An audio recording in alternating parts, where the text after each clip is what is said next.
ikintu nzi neza ndi sure very sure nujya mu bapfumu kugeninga ikintu nawe ufite ikintu ufite ikindi uzahasiga kijye kigukurikirana ntago satani umugendana ubusa oya pana ku Mana uzagenda Imana iguhezagire wigendere ngo umugisha w'Uwiteka nta mubabaro wongeraho mvuge ukuntu demoni zishobora kwinjira mu buzima bw'abantu ziciye mu bitwa ko ari abakozi b'Imana batari abakozi b'Imana ngo barimo barabasengera umuntu akaza akakurambura ikiganza ngo ari kugusengera ngo kugira ngo usubizwe ya myuka yose murimo mibi baba demoni bamurimo babi bose bahita baza mu buzima bwawe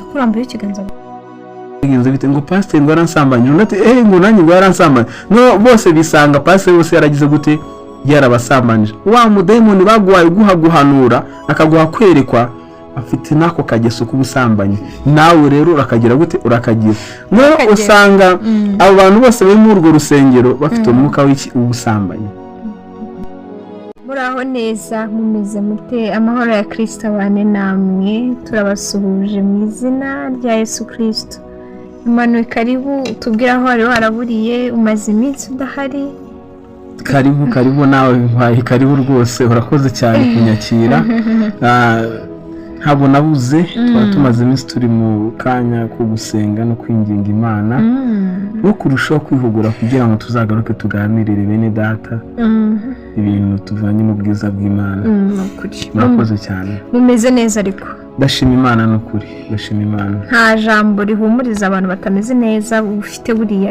riri hafi ijambo ry'Imana bavuga ngo muhumurize abarengana kandi burahari ijambo ryo rikunda kumfasha cyane ya jambo nkunda kuvuga ngo kurira kwararira umuntu ariko mu gitondo umuntu zikavuga birashoboka ko ushaka kuba utameze neza ariko gira kwizera wizere ko Imana ishobora gukora igitangaza isahari yose igahindura ibyo ubona byanze guhinduka Imana ibaho umugisha nanjye ngizeramo ko nta joro ridacya rwose iryo joro ryamara amasaha 70 ariko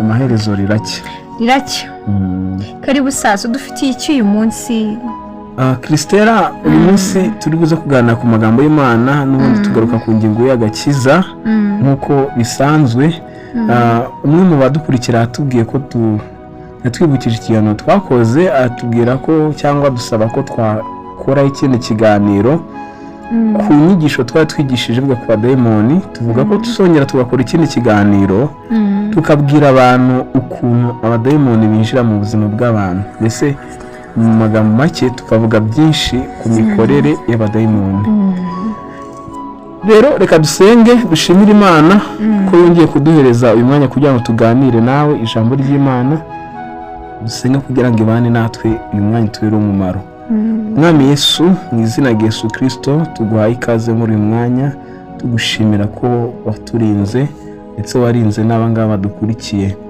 baha umugisha rero bagire neza amagambo tugiye kuganira abe igikoresho cyo guhindura ubuzima bwabo ubigishe ubahugure kandi ubakize ibyo tugiye kuvuga ngaha bize guhindura byinshi mu buzima bwa buri muntu wese turagushimiye kubw'imirimo ugiye gukora tugushimiye ku bwabo ugiye kubohora umuntu wese ugiye kumva inyigisho aze kubohorwa nayo ufite gukora kw'imyuka mibi mu buzima bwe aze kubohoka kuri ibyo byose mu izina rya Yesu Kristo dusenze twizeye amen. Kristera tugiye kuganira ku ijambo n'ubundi namaze kuvugaho navuga ni nk'abademoni abademoni ni iki baza mu muntu gute bakora iki bageze mu buzima bw'umuntu hanyuma umuntu yabirukana gute nibyo tugiye kuganira mu magambo makeya hanyuma banze mvuge nyamukuru impamvu nyamukuru abademoni bari mu buzima bw'abantu cyangwa se bari ku isi ijambo ry'Imana riravuga mu gitabo cyangwa se mu butumwa bwiza bwa Yohana igice cya 10 ku murongo wa 10 ubona niho ngira ngo dusome kugira ngo tuze kuhirefera turebe niki ijambo ry'Imana rivuga nitumara Yohana igice cya 10 Yohana igice cya 10 umurongo wa 10 nitumara gusoma aho ngaho turaza mu by'ukuri gukomeza tuvugeho byimbitse. Niho ngira ngo duhere kugira ngo dusangize bene data dukurikiye, dusangize bene data badukurikiye icyo ijambo ry'Imana rivuga. umujura ntazanwe n'ikindi keretse kwiba no kwica no kurimbura, ariko njyeweho nazanywe no kugira ngo zibone ubugingo ndetse ngo zibone bwinshi. Amen. Imana mwije gumugisha. Nkomeze ugarukiraho ngaho wenda abadukurikiye cyangwa se nushaka kumenya byinshi yazasoma icyo gice Yesu abayivugaho avuga nyine umwungeri mwiza icyamuzanye, ariko akavuga n'icyazanye umwanzi.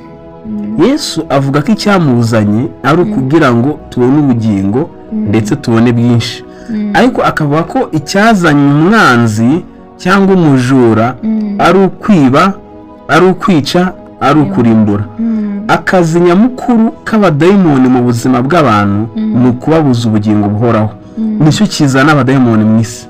Abadayimoni nicyo kibazana mu buzima bwawe. Nubwo bakora icyo ari cyo cyose bakakugirira neza nuko waba ubitekereza, bakaguha amafaranga, bakaguha fame, ugatera imbere, kuko ibi byose bibaho turi buze kubireba. Ariko ukwiriye kumenya yuko umurimo bazakora, icyo bazakugezaho, bazakubuza ubugingo buhoraho. Kubera ko icyo nicyo cyabazanye. Barakwiba, ntumenye n'igihe bakwibiye. Bamara kukwiba bakakwica. Bamara kukwica icyo bagisigaye ni ukukurimbura. Iyo rero tuvuga ngo ni gute abadayimoni binjira mu buzima bw'umuntu, ubundi umuntu avuka, navuga ngo avuka ari umwere, adafite ikintu icyo ari cyo cyose mu buryo bw'umwuka, ariko mu buryo bw'umubiri umuntu ashobora kuvukana ibyo twakwita ko akomora ku babyeyi. Biologically umwana afite ibintu runaka akomora ku babyeyi, imico y'ababyeyi, imyitwarire ye, uko ababyeyi basaga, isura, uburebure, uko bavuga, ibyo ngibyo umwana ashobora kubikomora ku babyeyi. Niko no mu buryo bw'umwuka rero umwana afite ibintu asangira n'ababyeyi. Niba ababyeyi bawe mu buryo bw'umwuka hari uko bari bubakitse, ufite amahirwe ko nawe uzaba wubakitse mu buryo nk'ubw'ababyeyi bawe bari bagize gute bubakitsemo. Uburyo bwa mbere cyangwa inzira ya mbere abadayimoni binjira mu muntu ni igihe abakomoye ku babyeyi, ari byo twita ngo ni karande. Hariho abantu baba bafite abadayimoni barabakomoye ku babyeyi. Hari umwana nzi wenda ndabahereza ubuhamya kugira ngo bize kudufasha kubyumva. Umwana nzi, umwana w'umukobwa, uyu munsi none afite imyaka igera nko muri 24, umva ko ni umukobwa mukuru. Ariko kera tugize guhura turimo turasenga, yumvishije ahantu arimo ndasengera, umuntu umwe amuhaye ubuhamya, hanyuma amuha nimero yanjye kugira ngo nyine azanyegere tuganire ariko aricyo namufasha. Turi kuganira rero nyuma aza kumpa ubuhamya. Uyu mwana imivukire ye, ise ntabwo yigeze amenya se.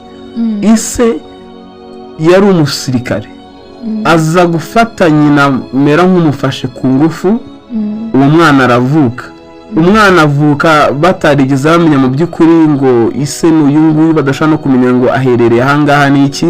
Cyakoze ababyeyi baramurera, ubwo nivuga ababyeyi ndavuga nyina n'abavandimwe ba nyina baramurera.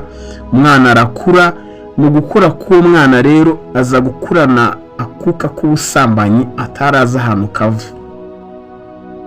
Uri kumva icyo kintu? Bikubona wikanze cyane. Akurana akuka k'ubusambanyi. Yagize intambara nyinshi mu buzima bwe, none ku ikubitiro ahantu yamenye uwo mwuka w'ubusambanyi wafungukiye ni igihe yari yababaye cyane. Hari ukuntu uba muri famiye bakagufata nabi, urumva amateka y'umwana n'iki. Icyo gihe abaga kwa nyirasenge baza kumufata nabi cyane, arababara. Ababaye yumva ntashaka no kuguma aho ngaho, arahava ajya ku muhungu basenganaga, baririmbanaga muri korari. Aragenda amubwira ukuntu yababaye, amubwira ukuntu yagize agahinda. uwo muhungu yabaga muri ghetto nambwe ati humura, agerageza kumuhumuriza, ariko kubera umwuka w'ubusambanyi wari uri kuri uwo mwana, byarangiye wa muhungu na mwana n'umukobwa basambanye. Uwo ni wari umunsi wa mbere wo gutangira urugendo rw'ubusambanyi kuri uwo mwana. Yagiye mu bintu byo gusambana, twajyaga tuganira akambwira ati njyewe nshobora no kubona umusore nabona ari mwiza nkamukurikirana kugeza igihe nsambanye nawe, sinshobora kuruhuka kugeza igihe namaze kugera gusambana n'uwo muhungu. Ibyo ni ibintu nabonye cyangwa se ni ibintu numvishe n'amaso yanjye mbikuye ku muntu byabagaho, ntabwo ari inkuru wenda nabariwe n'undi muntu wakure wabonye cyangwa yumvishe. Hanyuma rero icyo ndi kuvuga, uyu mwana aba badayimoni b'ubusambanyi yabakomoye ku babyeyi be. Ukurikiranye amateka ye, ariko wenda ahangaha ushaka kutabyumva neza muri iyi nkuru, ariko icyo nshaka kugaragaza ni uko bishoboka ko uyu mwana wa dayimoni w'ubusambanyi yabakomoye kuri se. Urumva ise yari umugabo wagendaga abyara ahantu hatandukanye. Tuve kuri uyu nguyu, hari n'undi mwana twigeze guhura nawe, ndababwira ubuhamya bw'ibintu nagiye mbona, ntabwo ari ibintu ndimo ndafeka cyangwa se ndimo ndapapira. Nza guhura n'umwana ansanga ameze nk'umpungiyeho, kubera yuko abantu bose babanaga bagendanaga babaga bashaka kumusambanya. Turatangira turagendana, tukajya dusenga, tugafata umwanya tukaganira ijambo ry'Imana. Noneho umunsi umwe ntangira kujya kumva nyine nkumva arankurura, akankura mu buryo bw'ubusambanyi. Uyu mwana ko nzi ko ntafite imyuka y'ubusambanyi, bigenda bite? Nkumva arimo arankurura. Noneho tuza kwicara, ndamubaza ariko biti bundi ikibazo cyawe ni iki? Mubaza nyine amateka y'iwanyu ni ayahe? Ambwira, turi kuganira, agiye kumpa amateka y'iwabo, nsanga ise yambwiye story numvira ntangaje cyane. Yarambwiye ngo ubu ngubu ko tubona sinshobora kwinjira mu cyumba cya mama na papa, mama atarimo, ngo kubera ko ngo papa ashobora kugufata akagusoma, akagusoma bya nibyo kugusoma. Ndamubaza nari papa wawe? Ati ari njye sinshobora kwinjira muri icyo cyumba gutyo, na murumuna wanjye nawe ntashobora kwinjira muri icyo cyumba, kuko papa nyine ngo ashaka kugufata akagusoma, akaba yanagufata ku ngufu. Numva ngizemo ubwoba. Ndamubaza none se sokuru cyangwa se sogokuru ubyara papa wawe we byaremeze bitaramwe ngo yari afite abagore nibagera muri 4? Nawe nkomeje gukurikirana mbona uyu mwuka w'ubusambanyi uri kuri uyu mwana awukomora ku babyeyi. Rero birashoboka ko n'umuntu bari kutwumva wenda ushaka kuba wibaza kubera ikindi guca muri ibi, kubera ikibi ngibi, cyangwa se ugasanga bamwe mu bacuti bawe bafite ibintu bajya barwana nabyo utazi ibyo ari byo. Imyuka y'ubusambanyi umuntu ashaka kwihabwa n'ababyeyi, ashaka kuyikomora ku babyeyi bawe. Kandi number 2, uvuye no kuri nuza transmission from your parents, bivuye ku babyeyi bawe biza kuri wowe, biva ku babyeyi bijya ku mwana. Hari naho none umwana ushaka kubigiramo uruhare, ukaba wasambana n'umuntu ufite imyuka y'ubusambanyi. Niba usambanye n'umuntu ufite imyuka y'ubusambanyi cyangwa se ufite abadayimoni b'ubusambanyi, uyu muntu aba badayimoni baramuvamo bakujyemo. Ni ukuvuga ngo baba bakeneye icyo twita ngo ni contact, point of contact, cyangwa se ukuntu bava ahantu hamwe bakajya ahandi, kubera ko abadayimoni ntibafite amaguru ngo bagende, uko ntibishoboka. Niba dayimoni agiye akeneye kuva mu Rwanda ngo ajye muri Amerika, ntago wenyine aza gutegera indege. Hari ukuntu ushaka kujya akagutegera indege, wowe ugatega ukajya muri Amerika. Wamara kugera muri Amerika akakuba ati ndashaka kugenda ukaryamana runaka, wamara kuryamana runaka akahita kuvamo akinjira muri wa muntu. Ariko kandi nanone si no kukuvamo gutyo gusa, niba wenda yanakuvagamo ugasigara uri free, ahubwo ni ukora nka kopi. Niba guhaba ari umunabe, niba guhaba kuri simbiza, ariko iba ari nka kopi, kuko agusigaramo kandi akajya no muri uriye. Ari wowe ukafite umwuka w'ubusambanyi, ari n'uri akafite umwuka w'iki w'ubusambanyi, uramamaze kuryamana. Rero hari ibikorwa dukora mu buzima bwa buri munsi bitransmitinga cyangwa se bikwirakwiza abadayimoni. Harimo rero n'ibyo ngibyo by'ubusambanyi n'umuntu afite abadayimoni biraza kurangira nawe ufite abadayimoni. Hari nanuzana ibikorwa byo kunywa ibiyobyabwenge cyangwa se inzoga. Hari inzoga, hari abadayimoni b'inzoga bakunda inzoga. Umudayimoni ukunda inzoga nuramuka ugiruka ukanywa ukajya mu byo kunywa inzoga uzandura umudayimoni w'iki. Niyo mpamvu hari abantu banywa inzoga badashobora kureka izo nzoga utabirukanye umudayimoni w'iki w'izo nzoga. Sinzi na nawe utabona umudayimoni w'umunywi n'iki, ariko iyo dayimoni inywa inzoga itaramuvamo ntabwo bishoboka. Reka wenda manze making clear this, iki kintu manze nkigaragaze neza. Umudayimoni, abadayimoni karakteri baba bafite, karakteri y'uwo mudayimoni niyo umuntu irimo afata. Niba uyu mudayimoni akunda kunywa inzoga akakuzamo, nawe uzakunda kunywa iki? Inzoga. Niba uyu mudayimoni akunda gusambana akakwinjiramo, nawe uzakunda kugira gute? Gusambana. Niba uyu mudayimoni atavuga akakwinjiramo, nawe uzahita uba iki? Ikiragi. Niba atumva akakwinjiramo, nawe uzagira gute? Ntabwo uzaba ukibasha kumva. Niyo mpamvu usoma Bibiliya ahantu hatandukanye baba bavuga ngo nuko Yesu yirukana dayimoni utumva utavuga muri uwo mwana. Uwo mwana ntiyavugaga ntiyanumvaga. Yesu yirukana dayimoni utumva utavuga, hanyuma umwana agira gute? Arumva aravuga.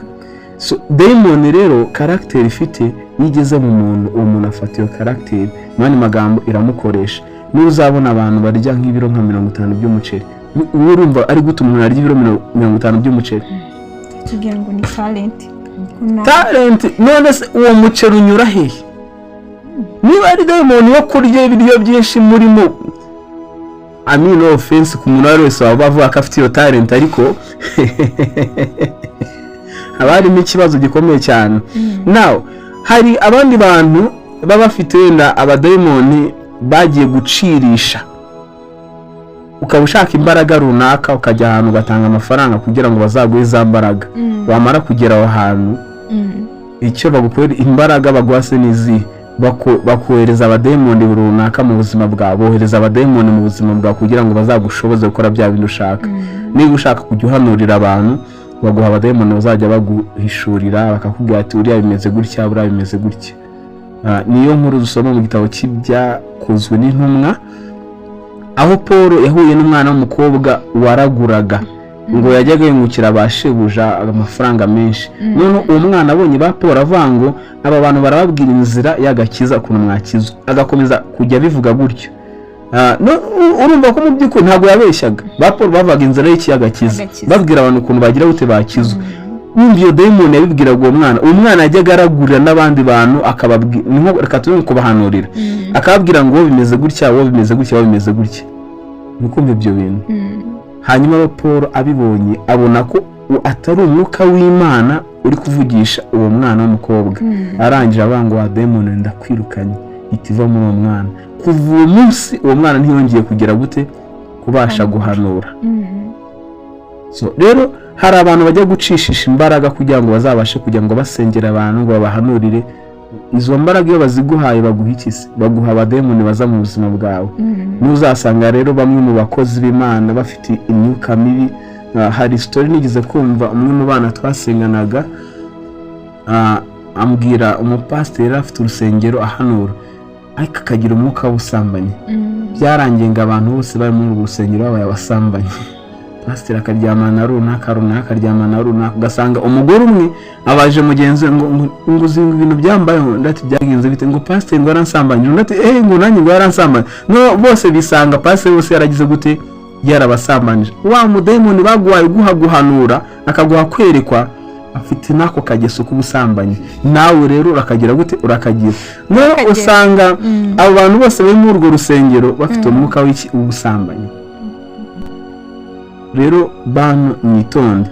Rero uyu mupasiteri noneho reka mvuge ukuntu dayimoni zishobora kwinjira mu buzima bw'abantu ziciye mu bitwa ko ari abakozi b'Imana batari abakozi b'Imana, ngo barimo barabasengera. Umuntu akaza akakurambura ikiganza ngo ari kugusengera ngo kugira ngo usubizwe, ya myuka yose murimo mibi baba demoni bamurimo babi bose bahita baza mu buzima bwawe. Akakurambura ikiganza. Ari mpamvu iyo twigisha abantu abakristo tubabwira ko bakwiriye kwitondera abantu babarambura ikiganza. Uyu mushumba uramwizeye, uyu muhanuzi uramwizeye, ugiye ahantu hari hose habonetse hanyuma ngo urashaka ko abantu bose bakurambura ikiganza. Niyo mpamvu abantu bamwe usanga n'ibintu byabo ntibishobora gukoreka, baragusengeye byaragize gutabo kugira ngo birusheho koroha birakomera, ugasanga usigaye ufite ingeso utazi aho zavuye, imico utazi aho yavuye, bitewe n'iki? Bitewe n'umuntu akurambuyeho ikiganza ngo arimo aragusengera. Rero ndagira ngo mwitonde cyane, mwitondera abantu babaramburaho ibiganza, ntugapfe kwemera umuntu wese ko akuramburaho ikiganza. Ubu nkurikiye, si byiza yuko abantu bapfa kukuramburaho ikiganza, si byiza yuko wemerera umuntu wese ubonetse kuramburaho ikiganza. Rero hari inzira nyinshi wenda navuga abademoni banyuramo binjira mu bantu. Ubwo nari nsoreje kurambikwaho ibiganza, aho umupasiteri akuramburaho ikiganza afite imbaraga runaka acirishije zikakuzaho, abademoni bakakuzaho. Wava aho ngaho twavuze kuntu abademoni bava ku mubyeyi bakaza ku mwana, twavuze kuntu abademoni bashobora kuva mu bikorwa urimo urakora ugasambana n'umuntu afite abademoni n'ubusambanyi, kuva uwo munsi nawe ugafata abademoni b'ubusambanyi, cyangwa se ukabavana mu nzoga, ukanywa inzoga cyane. Hariho abademoni nk'abo ngabo ubusinzi, ugafata umuntu akakubata ivuga nkugura agacupa mukagenda mwakwica mugiye gusangira, kuva uwo munsi nawe ukahita uhinduka akazizi kubera umudayimoni ubusinzi. ngo uhita umurusha warangiza ukagira unywa antiri amafaranga yose ashize, ngo nduhuka ariko amafaranga ashize. Urumva ibyo bintu byo? Ukanywa inzoga kugeza igihe ntushaka gutuza, iyo nyota ntishira, ko ntabwo ari inyota imarwa no kunywa, ikiri muri wowe gishaka kunywa. Icyo ngicyo uzahagara wenda ari uko amafaranga ashize, kandi nabwo ubu n'umwe urashaka abantu uguza runaka kugira ngo urebe ko basi wajya kunywa akandi gacupa. Bene data rero icyo nababwira wenda ni ugusenga no kwirinda.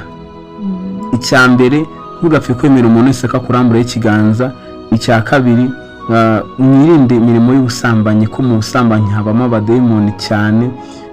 Icya gatatu, hari abantu bakunda kureba amafilimi y'urukozasoni, buriya naho umuntu ashobora kuhandurira abadayimoni kubera yuko baba bakeneye ko ufunguka mu marangamutima yawe y'ubusambanyi. Iyo ufungutse tayari, niyo mpamvu uri kureba filime ya porunogarafi cyangwa se andi mashusho y'urukozasoni, ugafunguka ukumva ukeneye ibyo bintu byo gusambana, tayari demoni irinjira, kandi kuva uwo munsi ntuzigera wongera kugira gute kubicikaho no kwikinisha. Iyo mirimo yose rero ukora ishoboka byose ucukubiri nayo.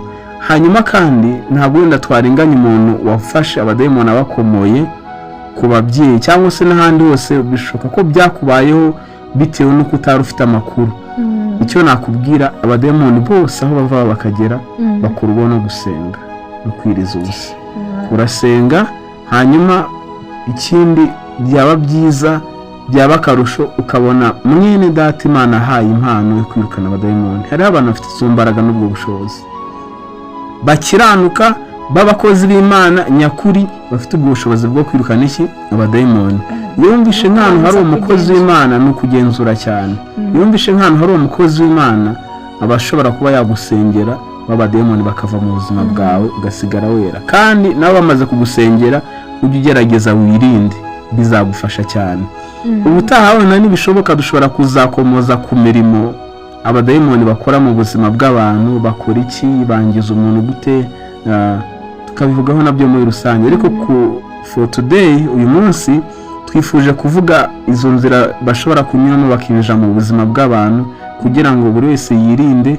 Niba wenda utaragira ikibazo nk'icyo wirinde, kugira ngo ejo bitazakuba kwisanga uhuye n'abadayimoni. Ahubwo hari ukuntu umuntu yisanga akavuga kuki nsigaye meze gutyo, ukuntu umwana wawe yarahindutse, umuntu mubana, ukuntu wifata muri wowe byarahindutse, ukajya wibaza what's going on, iki kiri kuba mu buzima bwanjye, utaramenya ko ari iza dayimoni zakumuvinzemo, zakuje muri wowe. Ni ukubanza ukimenya, ukabanza ukamenyera. nkunda kubivuga abantu ukabanza ukimenya. Hari igihe umuntu atabazi bimeze bite mu buzima bwanjye, kumva ubuzima bwawe bwarahindutse, usigaye ujya mu kabari warangiza nkwaga rimwe wenda ukitahira, wenda byaho ngaho nta, ariko usigaye uhaguruka yuko konti ishizeho amafaranga, wangiza ukaguza n'umuvandimwe bose ukabashakaza pesa mpaka amafaranga ashize ku mufuka, mpaka amafaranga ashize. Ukibaza byagenze biti? Nimba hari umuvandimwe uzi cyangwa se wowe biri kukubaho, igenzura urebe ko icyo kibazo gifite, nurangiza ushaka umuntu. Ibyo bintu bikorwaho no gusenga, ntabwo ari mu bapfumu. Nujya mu bapfumu bazagushyiramo ibindi, ntabwo ari kwa muganga. Bikurwaho no gusenga, ufata akanya usenge, yaba ari umuvandimwe wawe umusengere, cyangwa se wowe ubwawe wisuzume, hanyuma rero bizakunda. Urakoze cyane Christella. Unyibukije ikindi kintu, hariho abantu bajya mu bapfumu buriya naho umuntu ashobora kubakomora abadayimoni. Hari umuntu tugize kujya gusengera ahantu, usanga twicaye turimo turasenga, umugabo arinjira abwira umugore ngo mpa amafaranga. Ubundi umugabo yari yasinze ameze nabi, yinjira abwira umugore ngo mpa amafaranga, tubona ko pe yasinze yamenetse. Umugore arangije afata udufaranga aramuhereza. Urumva umugabo yari amaze kumutegura ati nutama amafaranga ndabakubita mwese. Ubwo twari twicaye aho ngaho turimo turareba, amuha amafaranga. Amaze kumuha amafaranga aragenda.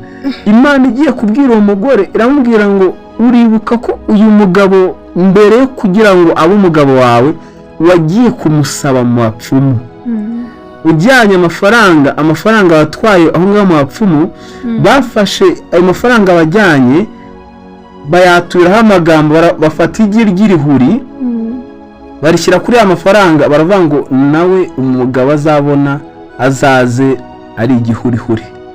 Nk'uko niko byagenze rero. Niyo mpamvu umugabo yari ikigoryi, ubona ko ari aho ngaho nyine yemereye gutyo. Rero ushaka gukomora mu by'ukuri abadayimoni mu bapfumu no mu handi hantu hatandukanye. Hari n'ikindi ikintu nzi neza, ndi shuwa very shuwa, nujya mu bapfumu kugeninga ikintu nawe ufite ikindi uzahasiga kijye kigukurikirana. Ntago Satani umugendana ubusa, oya pana.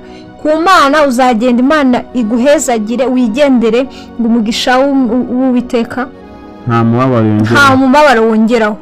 Ariko kwa Satani, nujya kwa Satani uko byabisa kose, uko bizabimeze kose, nibaguha abana bazabashyiramo ibindi bintu bibashyiramo, ahubwo bagutesha umutwe. Nibaguha umugabo bazafata umugabo nawe bakuvuga ati tumuhaye umugabo ariko nawe ntuzabyara. Nujya gushaka amafaranga bazayaguha batwara abana bawe. Nutinyuka ukavuga ngo Imana yanyimye abana. Hari umuntu wigeze kumva ngo Imana yatinze kuma abana, ndinda njya ku mupfumu. Nurindira ukajya ku mupfumu gushaka abana, icyo bazabazanisha bazabaguha, ariko icyo bazazana bikorera abo bana uzakikorera. Uzagitegesha amaboko abiri se n'amaguru byose n'umutwe. Nujya gushaka imbaraga zo guhanura, bisigaye baraguha izo mbaraga, ariko nawe bakubwira ngo uzajya urara wihagaze, uryama umunsi wo ku cyumweru wonyine, ukarara iminsi 6. Nabyumvishe ubwo buhamya, cyangwa se iminsi 6 ukarara uhagaze, ku cyumweru akaba ari buryama wenda ko gatiti wahedi ku cyumweru isaha umwe uzaryama. Urumva rero nta kintu Satani atangira ubu, nta kizerega cya Satani. Buriya umuntu ujya mu bapfumu nta rukundo na ruke yagukunda. Umuntu ujya aho wajya hose, Imana niyo itanga ikintu cyiza, umugisha wayo ntiyongeraho umubabaro. Ariko ikintu umupfumu aguha gifite ingaruka, ikintu muroza aguha gifite ingaruka. Nagira inama ari umuntu wari wese udukurikiye kutajya mu nzira y'abapfumu, kutajya mu nzira y'abarozi, kuko nubwo wabona bagiye kugirira neza, mu by'ukuri biba bifite ingaruka bizagera ku buzima bwawe, kubera ko nta rundi rukundo bagufitiye uretse gusa kugukoresha, bakazakwangiza, bakakwangiriza ubuzima. Mane rero urakoze cyane, Imana iguha umugisha. Imana iguha umugisha nawe Christella. kandi twashijeho gusobanukirwa nizera n'abandi bantu muri bushobore gusobanukirwa neza hanyuma umenye wirinde nicyo tubereyeho hano kugira ngo tukumenyeshe ibyo inzira by'ubu bugingo hanyuma umenye nawe wirinde. Imana mu ijuru aho umugisha mwe mudukurikiye twishimiye kuganira namwe amagambo ntabwo kubimenya ntugire icyo bikoresha byafite icyo bimaze ubibyaza umusaruro. Murakoze cyane rero ikiganiro nakagaruka. Shalom. Shalom.